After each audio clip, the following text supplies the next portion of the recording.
सरकार के बड़े अधिकारियों से फोन पर मिले आश्वासन के बाद समाज सेवी कृष्णा अग्रवाल का सत्याग्रह हुआ समाप्त। सीबीआई और इंटरपोल को पत्र भेजने के साथ विस और लोकसभा में मुद्दा उठवाने की घोषणा। धनबाद के बिगड़ते विधि व्यवस्था, बेलगाम आपराधिक वारदात और गैंगस्टर प्रिंस खान और उसके गुर्गे द्वारा रंगदारी के लिए लगातार व्यवसायियों को धमकाने और टारगेट करने के विरोध में धनबाद मारवाड़ी सम्मेलन के अध्यक्ष सह समाज सेवी व पूर्व भाजपा नेता कृष्णा अग्रवाल ने 30 नवंबर से अनिश्चितकालीन सत्याग्रह आंदोलन शुरू किया था। कृष्णा अग्रवाल के इस आंदोलन के दूसरे दिन भी जिला चैम्बर के पदाधिकारी से लेकर कई सामाजिक एवं राजनीतिक नेता बुद्धिजीवी सत्याग्रह में शामिल हुए, जहां एक तरफ इस आंदोलन में भाजपा के सांसद और विधायक दूर रहे, वहीं इस आंदोलन को अपनी ताकत देने कोयलांचल धनबाद की धरती पर जमशेदपुर पूर्वी के विधायक पूर्व मंत्री सरयू राय गांधी सेवा सदन पहुंचे। सरयू राय ने धनबाद में हो रहे आपराधिक घटनाओं को लेकर राज्य सरकार की खिंचाई करने के साथ ही जिला प्रशासन की निंदा की।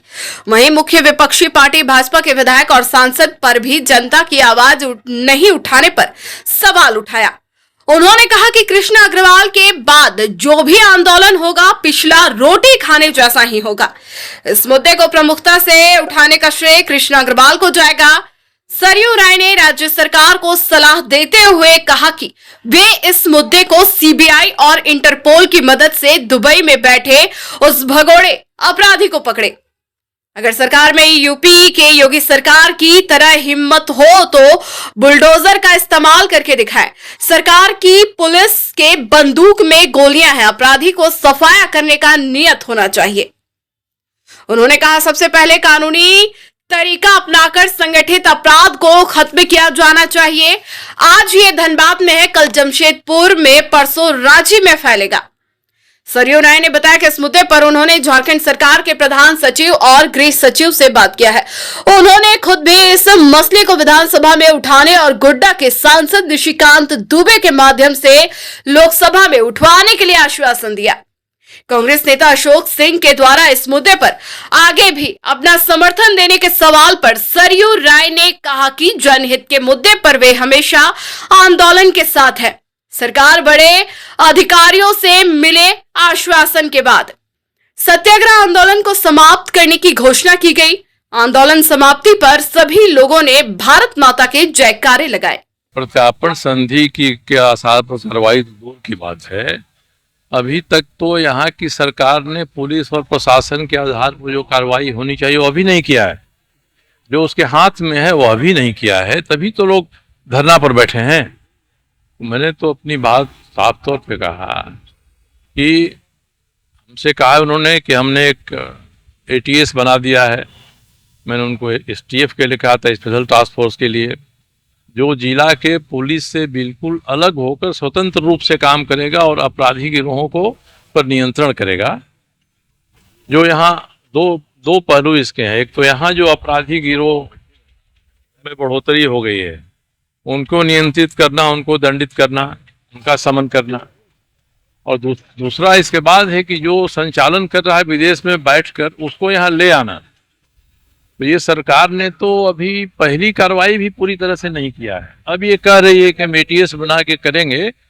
जो एटीएस के पदाधिकारी जिला के पुलिस से अलग होकर स्वतंत्र रूप से काम करेंगे अपराधी गिरोहों को खत्म करने के लिए। तो हम लोग तो अगर लोग संतुष्टि होते तो धरना पर क्यों बैठते। मगर आज गृह सचिव से जो मेरी बात हुई, अतिरिक्त मुख्य सचिव भी हैं वो, तो उन्होंने मुझसे जो बात वहाँ की रांची में, उस बात को मैंने यहाँ फोन से भी दूसरे लोगों को बता दिया, करा दिया। तब हम लोगों के ऊपर है कि हम लोग दबाव डाल के उनसे कितना इसको करा सकते हैं। प्रत्यार्पण संधि के अनुसार जो अधिकार हैं सरकार को, उससे 3 रास्ते हैं। सरकार तीनों में एक भी कर सकती है, एक साथ तीनों भी कर सकती है। मगर इस काम में राज्य की सरकार को केवल केंद्र से आग्रह करना है और केंद्र की सरकार को सारा काम करना है। तो इसीलिए राज्य और केंद्र दोनों की सरकारें मिलकर करेंगी। तो जो अपराधी बैठा हुआ बाहर, वो नाक रगड़ते हुए यहाँ कल धनबाद की धरती पर दिखाई दे। अब ये तो भाई मैं राज्य सरकार से नहीं पूछ सकता हूँ, मैं सरकार में शामिल हूँ। उन्होंने नहीं किया है बात तो उन्होंने उनको बताया। आपने एक चर्चा किया कि योगी राज, योगी का भी इसमें नाम है, क्या होना चाहिए योगी की? भाई योगी तो क्या करते हैं, योगी ऐसे में उसका बुलडोजर भेजते घर तोड़वा देते हैं अपराधियों का। अगर 1 दर्जन है तो घर तोड़वा देते हैं, उसमें से एक आध पर पुलिस से कार्रवाई भी करा देते हैं। मैंने कहा कि हर सरकार योगी सरकार नहीं हो सकती है। हो सकता है कि यहाँ की सरकार वो ना करना चाहे, तब भी इसके लिए रास्ते हैं कि तुम ये मत करो मगर ये तो करो, जो मैंने सरकार को बताया है और यहाँ भी आपके बीच में भी बताया है। और फोन करके गृह सचिव से जो बात हुई वो भी उनको मैंने बता दिया है, सुना दिया। माननीय सरजू राय जी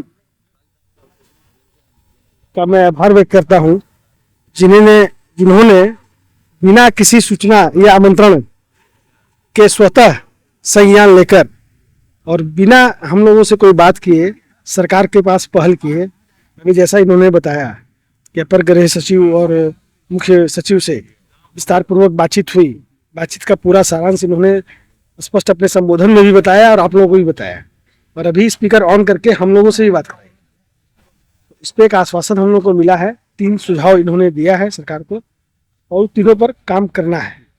तो इनके उसी सुझाव पर और सरकार के आश्वासन पर हम लोग आज इस दूसरे चरण के इस आंदोलन को यहाँ विराम दे रहे हैं। ऐसा नहीं है कि ये विषय खत्म हो गया या आगे हम इस पर आंदोलन नहीं करेंगे।